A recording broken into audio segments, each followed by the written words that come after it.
F-Zero GX was the height of all things F-Zero.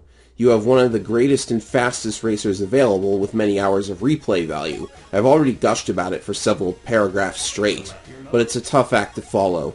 The next F-Zero game would be coming for the Game Boy Advance, and a different developer would be behind the wheel this time.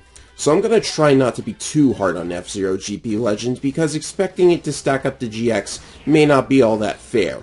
And in no way is this a bad game. In fact, it's yet another turning point for the series. This is because, at the same time the game came out, F-Zero GP Legend, the anime, was airing. That's right, an F-Zero anime. 2003 was a really great time to be an F-Zero fan, at least if you're in Japan, because the English dub only lasted 15 episodes before being cancelled. Possibly due to a combination of low viewer interest, and the anime was being dubbed by everyone's favorite localization company, the wonderful people of 4Kids. Okay, I'm actually exaggerating. To be totally honest, 4Kids isn't as horrible as you might think. I happen to like a lot of the actors they employ. In fact, the lead actors for F-Zero also worked on Yu-Gi-Oh! 5Ds. Anyways, the anime follows a new character, Ryu Suzaku, known as Rick Wheeler in the dub. Ryu was a police officer who also happened to be a Formula 1 champion, but while chasing a criminal, he was severely injured by a car door conveniently blowing off the crook's car and smashing into the windshield, and then his head.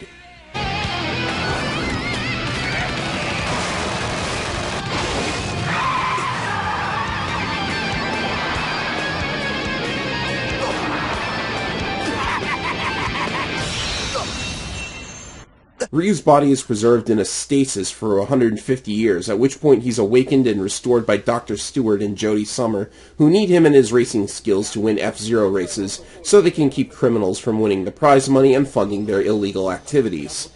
However, Ryu quickly finds out that the criminal who did him in, Zoda, was also preserved in stasis and is still at large, as Black Shadow broke him out of prison and is using him as just one of his many minions.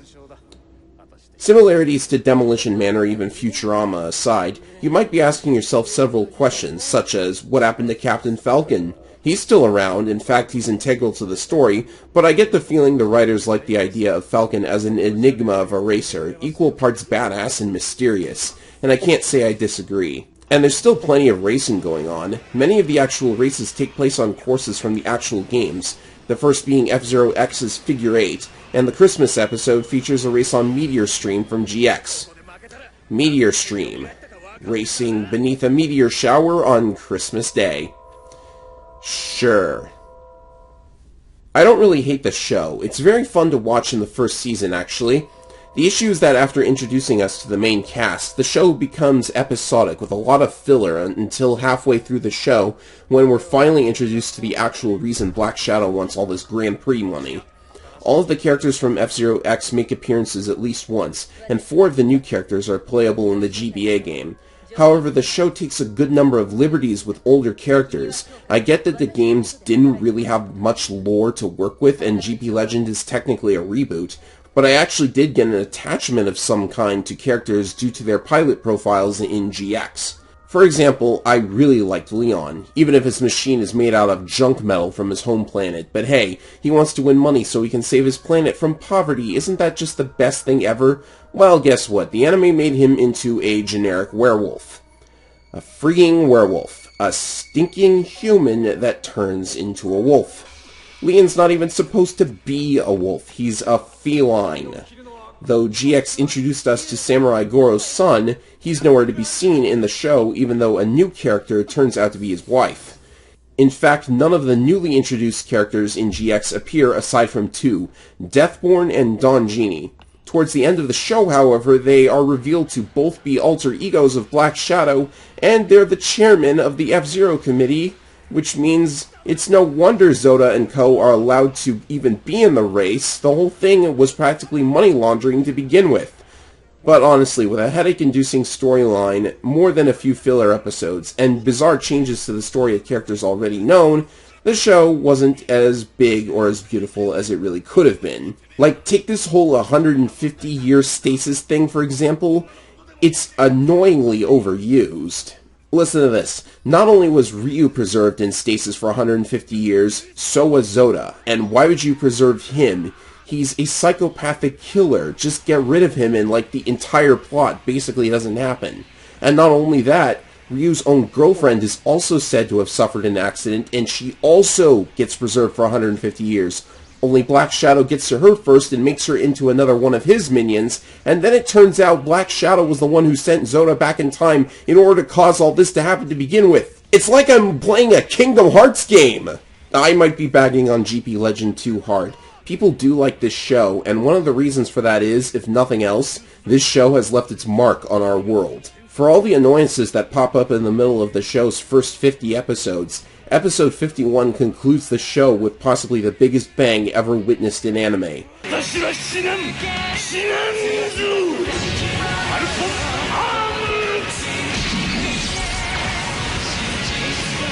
This one moment of our hero Falcon punching Black Shadow so hard an entire planet explodes was one of the biggest internet memes for how awesome it is. Then you learn that Falcon, in that one punch, gave his life to save an entire universe, passing on the mantle of Falcon to Ryu in the process. This show could not have ended any better. And if nothing else, we at least get an amazing game based on the anime, based on the game, right? Not really. GP Legend was very underwhelming. Even Maximum Velocity felt more polished. The usual game modes are there, Grand Prix and Time Attack, but unfortunately there aren't any staff ghosts or custom machines, and only 34 vehicles are available. No character interviews or endings, so there's not much replayability either. In fact, there are only 3 difficulty levels, and GP Legend in general has a much lower difficulty of AI than even the SNES game, let alone GX. Also, the tracks are similar to the SNES game in that you race 5 laps on a small course instead of 3 on a larger course, but the boost power works the same as GX, spending life energy on speed boosts instead of once per lap, and random orange and yellow cars aren't generated to harass you. Furthermore, there's a lack of longevity due to the lack of any advanced techniques, i.e. developer unintended tricks. Then again, you can't really fault developers for not intentionally adding unintended tricks because they're unintended, yeah. This game can unfortunately get very repetitive due to the low difficulty. You start every race very close to the pole position, so you never have to climb into first place from 30th. Once you're in first place, the AI is always right behind you but can never accelerate past as long as you don't slow down or bump a wall or something. So those 5 laps can get boring if you're able to constantly boost ahead. I never thought I'd be wishing for a mine to randomly spawn like in Maximum Velocity, but sometimes I'm as bored as the announcer. Just listen to him when he reports that you have 3 laps left. 3 laps to go. 3 laps to go. Jeez, put some life into it, Rusty. Another issue is that your options for attacking are limited exclusively to the side attack, and the AI can't ever do it, they only ram into you. True difficulty in GP Legends seems to only happen if you go to expert mode and select the lowest quality machines in the game, especially the low durability ones. Oh, and I guess set the machine to max acceleration, but I have no idea what that even does. It doesn't feel like there's much of a difference. Now, the AI in GX was not only aggressive, the computer tracked the positions of all 30 racers so that they would play by the same rules as you, for the most part. For the SNES or GBA, that isn't quite as feasible, so the AI had to break your rules to keep it interesting. GP Legend has second place constantly tailing you no matter how fast you are, but if you're constantly boosting, there's no way for them to catch up and accelerate past. The randomly generated cars and mines at least kept you on your toes. Ram into one and the computer zooms past. They must have been aware of these issues too, because on expert mode, all courses are replaced with a hard mode variation, which I'm not a huge fan of. This means I have to play on standard to unlock the normal versions instead of skipping straight to expert. But since there are actually 2 different final tracks to the Gold Cup depending on the result of a coin toss, I guess I was going to be replaying these a lot anyways. But these are just complaints about the game not being on a system with the power to handle a complex AI. The real problem lies in the course design. GP Legend tends to be very liberal with 2 things, recovery zones and jump plates. The latter is an issue because the game doesn't ever stop you from taking massive shortcuts on any course with a jump plate. You can take shortcuts in GX, but you need to be insanely precise in order to evade the game's shortcut punishment system, which will blow you up if it finds you're sneaking too far ahead. In GP Legend, all you need is some lateral thinking and you can finish a race in less than a minute. A great example is the unlockable Platinum Cup, which contains tracks from the original SNES game, a nice nostalgia bonus, but the machines are faster in GP Legend compared to back then, so any machine can perform the Port Town jump without a boost. Oh, and there's 8 courses, so a Grand Prix run of the Platinum Cup can be time-consuming. Why isn't this 3 separate series containing every SNES course, like Mario Kart Super Circuit did it?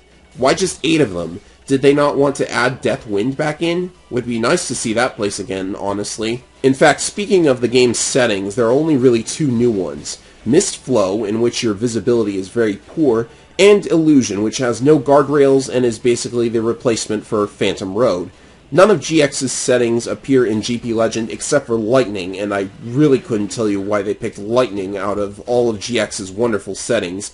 Give me Vegas Palace again, please? 2 other game modes exist beyond the standard modes. Zero Test is a new mode containing 48 stages, each of which has you race 1 lap on a specific course, or a specific part of a specific course with a specific machine. It's comparable to the VR missions from Metal Gear Solid. I never really minded this mode. I don't think it's something you want to do all in one session or else you'll get really bored, but since this is a portable F-Zero, it's probably meant for when you have a couple of minutes of time and want to get in a quick run before the bus comes or whatever. Pretty amusing that 2 of the missions are glitched, however. Then there's Story Mode, and don't worry, it's nowhere as difficult as GX. There are 8 storylines to play through, so the machine variety is better, but the actual missions aren't all that interesting. Your objective is usually to just reach the goal before your opponents do. Sometimes there's a special condition of some kind, like Ryu's battle with Zoda where, get this, your machine has no brakes.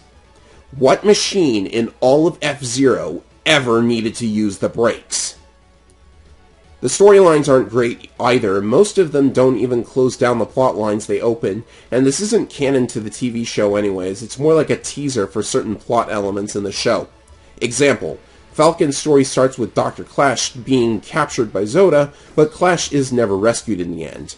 Worse, there are a lot of recycled missions. Zoda, Jack, and Ryu all have the same final race, for example, and it uses a broken course from the main Grand Prix mode as well.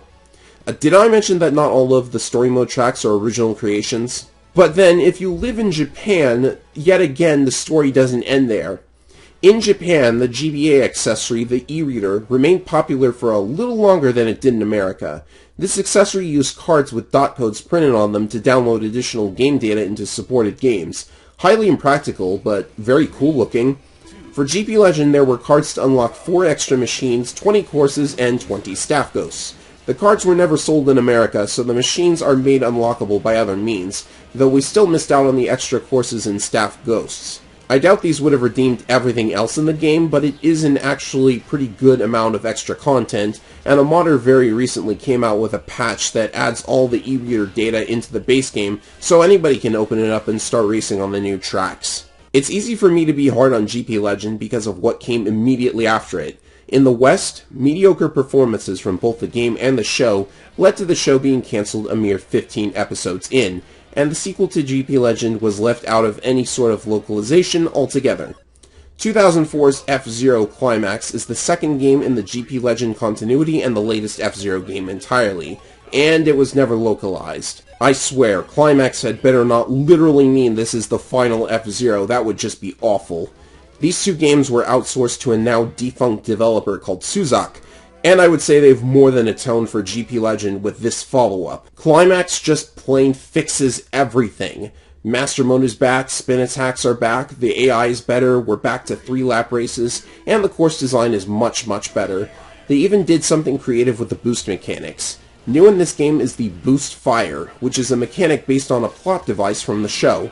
A Boost Fire will give an even greater speed boost than a regular boost, and you get 1 per lap. Or if you choose not to use the one in lap 2, you can combine both into a massive greater speed boost on the final lap. It's a pretty huge breath of fresh air to see them at least trying something new, and it even ties in with the show, so it's cool. The usual game modes are there. Grand Prix is back with 4 series to play through. Like GP Legend, though, the tracks change depending on difficulty, meaning that besides the Platinum Cup, there are 45 courses across all difficulty levels. Kind of a bit much, don't you think? Anyways, the Platinum Cup is again nostalgia courses, but half of them have been altered in some way compared to the originals. Not sure what the idea there was, maybe they thought the original tracks were too short, but I guess it's nice to have something a little different. Time Attack returns, Zero Test returns, and both GP Legend and Climax have a championship course like Maximum Velocity did. There are around 40 vehicles in total, including the mainstays from F-Zero X, and a handful of anime characters, including some secret machines like Hyper Zoda. Climax introduces 2 new game modes. The first is Survival, which gives you a series of challenges to overcome with a limited number of chances to clear them, a sort of arcade mode, I suppose. There isn't much going on here, though. The challenges include things like straight one-lap races, games of chicken where you have to stop just short of falling off the track, weird gimmick tracks. Once you clear one, it's not all that interesting to do it again. Clearing these lets you unlock pilot profiles and summaries of the TV show episodes, so it's barely even worth the effort to do all 4 survival modes with all 40 machines. The other game mode is the Course Editor. Not since F-Zero X's expansion kit have we had a proper course editor. Unfortunately, this one's not as powerful as it could be. You're basically piecing together pre-made track parts. I've seen ROM hacks of the SNES F-Zero. They get way more creative than you can get in Climax, but honestly, we finally have an F-Zero with a track editor you don't have to go through all that many hoops to mess with. And there are a couple fun creations out there, especially since if you make a track an illusion, there won't be any guardrails. Welcome to Rainbow Road, but without the rainbow. The music is also worth a mention. Despite being limited by GBA hardware, the music in F-Zero Climax is nothing short of fantastic, being a collection of great arrangements of classic tunes. I never thought Big Blue could get any more epic, but they pulled it off. Some courses revert back to the classic tunes, but the new music makes the game just a joy to run through, though sometimes I get through a race before the music has even a chance to loop. You even have a secret track or two taken straight from the anime soundtrack, which I wish I had a CD of. F-Zero Climax has a lot of content and is just plain fun, a massive improvement in all things over GP Legend. Unfortunately, that's the final F-Zero release. It's been over 15 years and we haven't seen another game since. Though Captain Falcon continues to appear in the Smash Bros. Games, along with stages based on F-Zero locations, F-Zero itself has been very much dormant, and that's truly a shame. You'd think they would capitalize on the popularity of Falcon's character, but I guess you also have to consider that there's probably only room for one racing game in the Nintendo library. In spite of that, F-Zero cameos in other games are quite common. Outside of Smash Bros., you have the appearances of the Blue Falcon, Captain Falcon, and a course or two in the later Mario Kart games, so they haven't been totally forgotten. Like with Advance Wars, though, I would be more than happy to see them continue this series. F-Zero is one of my favorite video games of all time, and revisiting it has been a blast. I can only hope that one day, when we've landed enough Falcon punches and broken the world record times once again, that Nintendo will see that maybe another F-Zero that isn't some homage in a theme park will be worth it to them. I'm Efring325, and I thank you for watching this series. In your heart, boost fire!